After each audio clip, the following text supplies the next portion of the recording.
Hello everyone, today I am pleased to bring to you for review this portable power station by Allpowers. So whether you need emergency power for natural emergencies, some hobbies that you have, camping, whatever it may be, if you need power on the go, this video here might interest you.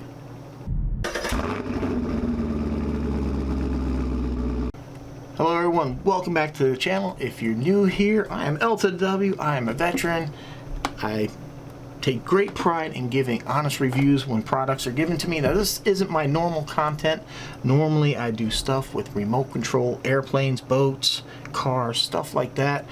And this was offered to me to review, and I was like, this would really fit my audience, because when we go out there and fly or we're running planes, we like to be able to recharge batteries and stay out in the field. So I think this is a really good fit for my regular audience and for anybody else. I never know who's going to tune in. If you are like me, like I'm in Florida, we're subject to hurricanes, this is something handy to have on hand. You know, you could be up north, snowstorms, maybe you're camping, you like to tent camp and there's not power out there and you want to be able to charge your devices.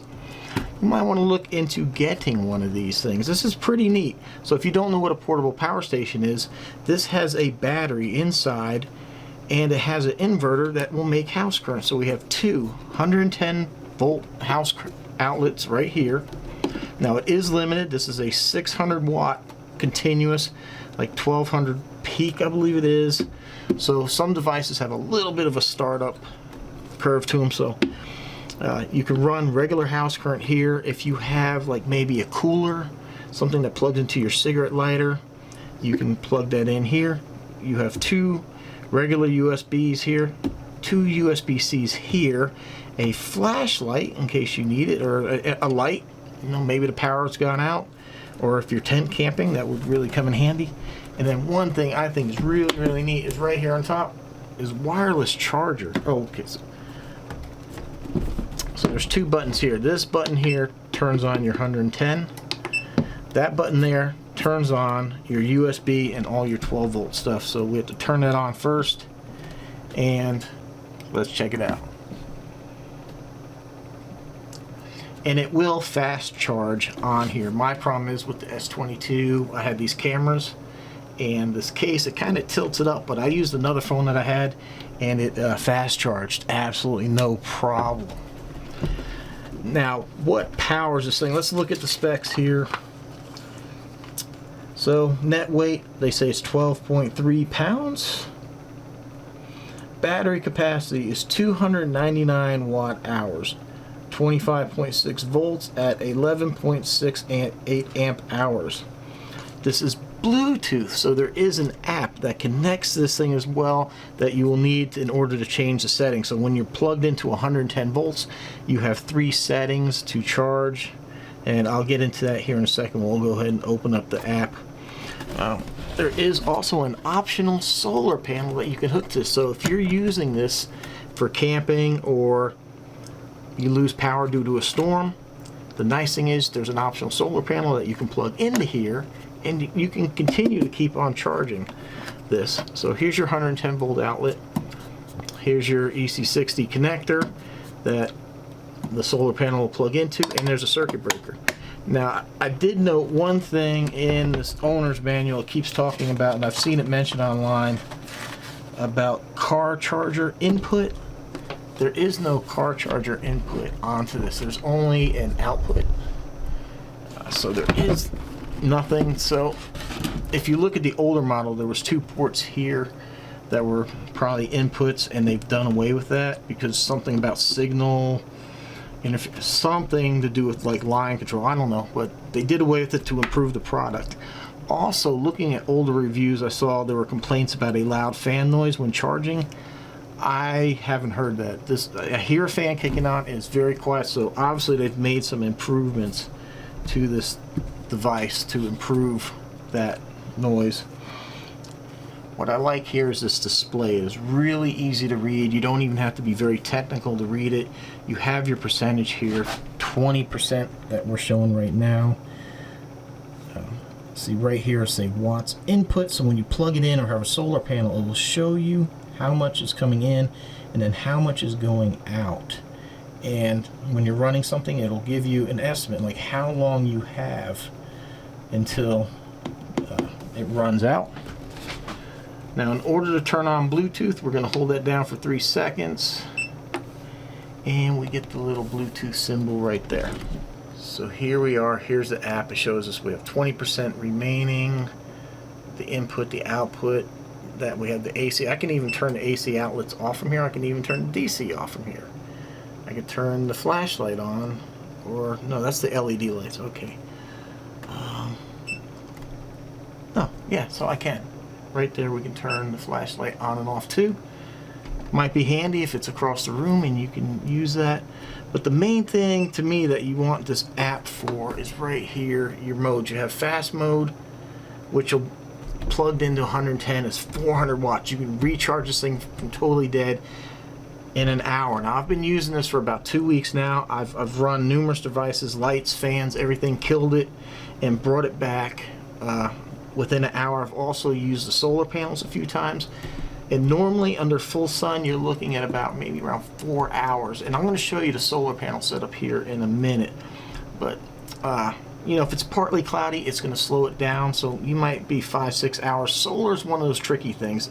It's dependent on the sun. But here with the app, this, I believe this only controls the 110 volt, but we have mute mode, standard, and fast.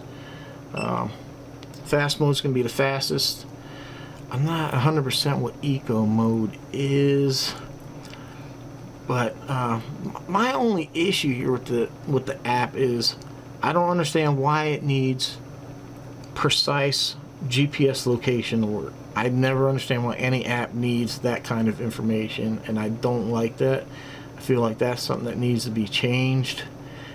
It shouldn't need my information, my location, to use the app, but you will need the app to select these fast modes, and that's something else I think that they can incorporate into here, maybe just hitting the power button a couple times and seeing it up here what mode to charge at, where we don't have to have an app to do that. So that's something I would like to see them maybe change in the future. But other than that, I like the unit. Like I said, I've been using it for about 2 weeks, using it to run lights out here in the shop, all kinds of stuff, and it's worked great.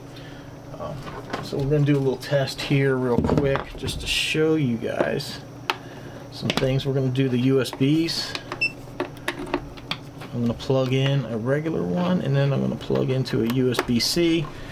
I got this battery bank here. Now, the battery bank's not, I don't believe it's, yeah, it's still kind of fully charged. I've been trying to kill this thing, but we have, if you can see, we're putting in 12 watts there on the USB-C. Okay, 16 watts. Maybe if I, hopefully you guys can see that. So 16 watts going into the USB-C to charge this. Now the battery bank is telling this how much power it can accept to charge. So it can go to 100 watts, but the battery bank's not designed to take that much. So,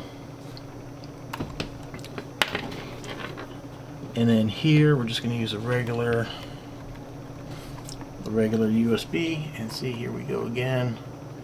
We are charging. Hopefully you guys can see that. So yeah, I've used the thing that the fully charges thing, and I've tried to kill it, but it just won't do it. And now here's something like my regular viewers will recognize. We have a LiPo charger, and then we have a LiPo battery for a remote control vehicle. We need to expand that out. There we go. So we're just going to go ahead and plug that in, and I have a meter here too, so we can compare the information that we're seeing. Alright, so hopefully you can see this. This thing is detecting 75 watts going through it. This shows 74 watts. And at this rate, we're going to get 38 minutes, but I only have 20% battery right there. So this is what I'm talking about for people like in my hobby or something like that. But just say you do a lot of work outside, you need to charge up your drill batteries. This will do it easily. If you have an outside project, maybe you want to run a fan temporarily, and there's just no power to where you're going. The applications for this are kind of like endless, really. This also works as a UPS. So if you have power, this is plugged in, and you need something to not shut off if you lose power, you can run it through here. Power kicks off, this will maintain power to whatever you're going through. So another great feature of this power supply here. Now this is a relatively small unit, so don't expect to go out there and run like maybe a full-size refrigerator or an air conditioner. They do go up in size from here. You can get larger units if that is what you need. So if you're going to make a purchase, make sure it's going to fit your needs. I really can't tell you what this will and will not power at this rate. You know, you're looking at smaller stuff like battery packs, fans, lights, things like that. It's hard to say what all it's going to run. It all depends on the current. Like, you could run a small, like maybe a small coffee maker on here. My wife has a fast heat kettle that I tried to plug into here, and it shut down. It was just way too much power, and I figured it was. But things like battery packs, fans, like I said, I've had some shop lights in here I've plugged in, and it's worked all that fine. Now if you have a question, plug it in. It's going to shut off if it can't power it, so you're not going to hurt the unit. And generally, when you have an electric device, if you flip it over on the back, there'll be some information as to how much power. So a lot of times it'll say like amps to watt. I mean, it does get a little confusing. I understand that, because this says watts, so sometimes when you look, it'll say like this device draws 1 amp, 2 amps, so you'll have to do a little conversion. So like I said, it's hard to tell you exactly what you can power. You're just gonna have to look at the specs of the devices that you want to power, do a conversion to watts, and just as long as you stay within 600 watts, this thing will happily power it. Now the more that you're gonna ask, like if you really want to run this thing at 600 watts, it's gonna draw the battery down faster. So if you plan on using that much, you might want to move up to the next size up. You don't really kind of want to keep this thing running at max. But before we move outside and I show you the solar and my final thoughts on this, let's just talk about the heart inside the beast here, and that's the battery. What they use here is something different, not lithium ion like we're used to in the phone, or like a LiPo that I use in my RC vehicles. This is a LiPo 4, and the key thing with that is most of these lithium batteries, you can't draw them down to zero. You'll damage them. They'll never recover. But this battery supposedly is supposed to be able to draw down to zero and not be damaged in any way. So you can get 100% of the usage out of the battery here, instead of getting cut off at 10, 20, or even 30% of the power before you have to stop. And then one of the key things is a safety thing, especially if you have this big of a battery in your house, is that the LiPos, from what I read and saw, they will not catch fire. They're not like lithium ion or a LiPo that can catch fire, and they are quite dangerous. A lot of us in the RC hobby will use a bag to protect the batteries when they're charging. That way, if it does flame up, we can get rid of it, and it'll try to contain that flame. But these batteries won't do that, so very, very safe to have in the house. So let's go outside. I'll show you the solar panel, the hookup and everything like that, and I'll come back for a final wrap up. Alright, so we got this thing down to 5%. I've been running a box fan on this for the past 4 hours. That's what it took to get it down to this from 100%. So now what we're going to do is we're going to go ahead and hook up this solar panel here. We're going to hook up the solar panel and see how fast we can get this thing to charge from 5% to 100 with just the beautiful sun. So we have this zipper pouch right here that has connectors. This is the one we're going to need. My RC guys know the XT60 connector well. This one I don't understand. I guess this is for plugging into other devices. Now I would really warn against plugging that directly into a laptop or something like that without any kind of voltage regulator. I'm trying to think the correct term that we use in solar. Like what I have in my RV, I have a solar charge controller which controls the output and that, but that's mostly for charging the batteries. But yeah, I would not just plug that straight in, because you don't know what the voltage is going to be. So but The nice thing is with this is that you can do pass-through. So say like right now this is weak, you gotta get your stuff charged up. You can hook up the solar panel will charge this and your device at the same time. That's the nice thing with the pass-through. So let me get this set up and I'll show that to you, and then we'll see what kind of power it's putting out. I did want to show this to you. So you have like a male and female coming off the solar panel and one here. So real easy. We just click that together. We have our cable, and then we have our XT60 connector here, which plugs in right here.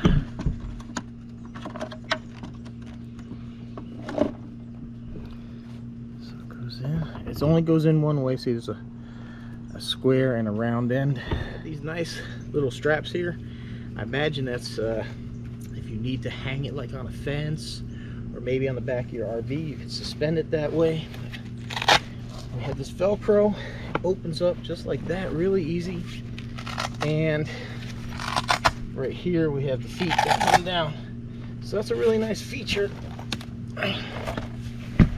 having these feet.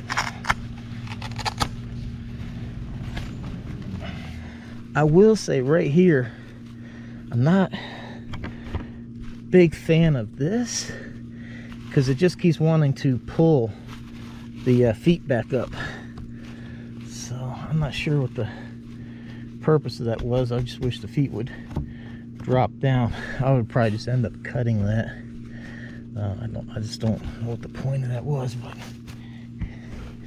here we have it in the direct sun. Yeah, right now the sun is actually directly overhead of me, so hopefully you can see that we're already up to 6% and we are at 68 watt input. Now I have this thing turned up. I think it's probably only for the 110 volts. Through the app you can change the settings like I talked about earlier. You can change how fast it charges. I still have it turned up, but right now, yeah, 67, 68 watts. In the house it took an hour, maybe a little bit less, on 400. So I'm thinking probably about 4 hours. Oh, it actually even says right there, estimated time to recharge, 4 hours. That's pretty cool. It's pretty smart. Well, I just got to keep an eye on this, make sure it stays in the sun. So right now it's 1:15. No, we'll keep an eye on it. Now I would recommend keep your battery out of the direct sun. You don't want to get too hot, and if you have to, probably with the way the sun is, you got a nice shady spot back here if you have to.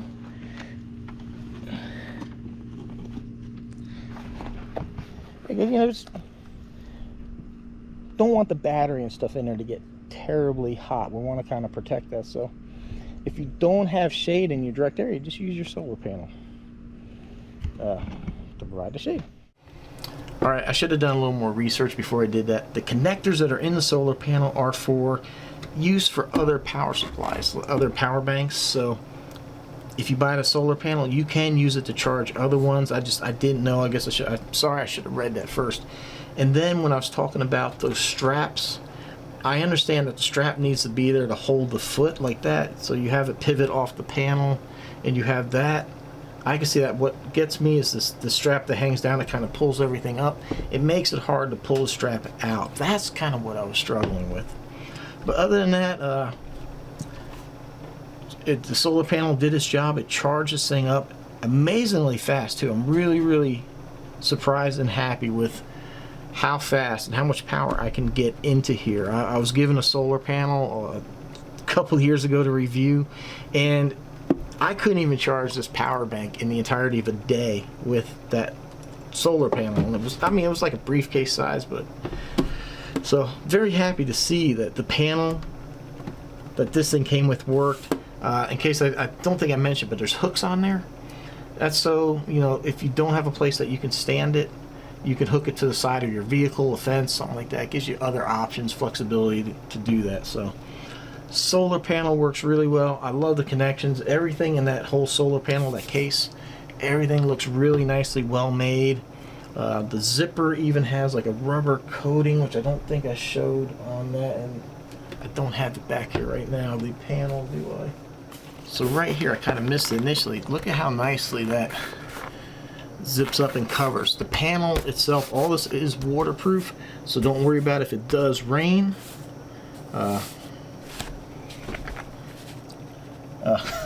I was looking at the little caution here, like cloud, don't. But if it does rain, it is waterproof. It's supposed to be able to withstand all that.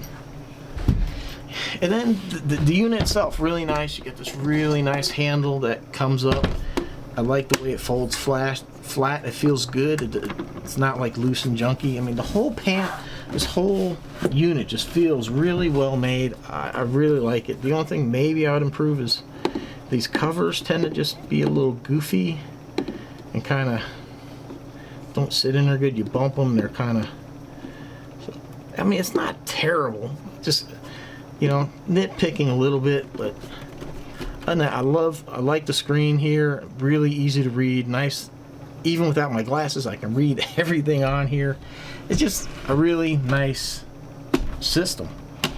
And like I said, if you're in an area like me that prone to losing power for days on end through hurricanes or other type of natural disasters, really something you should look at. Because especially, like, I have a gas power generator, but at night they don't let you run that for noise because people want to sleep. So you need this if you want to run a fan or something like that, or keep your cell phones charged. Like I said, for hobby enthusiast campers, the list goes on, and I'll be here forever if I gave like 100 different scenarios. But yeah, these things are great, and it's really something that people should have on hand for various situations. Like I said, it's also a backup, you know, battery backup. So if you have something you can't afford to lose